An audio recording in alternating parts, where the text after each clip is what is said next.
இந்தியாவின் மொத்த உள்நாட்டு உற்பத்தியில் ஜிடிபி சேவைத் துறையின் பங்களிப்பு தோராயமாக எவ்வளவு? ஏ 20 முதல் 30% வரை. பி 40 முதல் 50% வரை. சி 50 முதல் 60% வரை. டி 70 முதல் 80% வரை. யோசித்து சொல்லுங்கள்.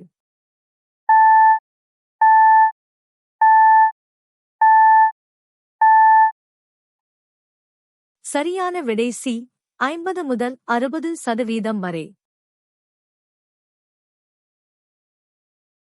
சந்திரயான் -3 திட்டம் நிலவில் தரையிறங்கிய இடம் எது? ஏ நிலவின் வட துருவம். பி நிலவின் தென் துருவம். சி நிலநடுக்கோடு பகுதி. டி நிலவின் மத்திய பகுதி. யோசித்து சொல்லுங்கள்.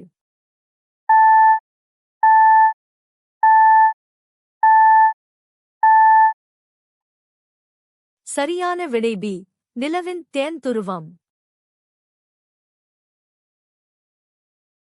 சரியான பதில் கிடைத்ததா? லைக் செய்து சப்ஸ்கிரைப் செய்யுங்கள்.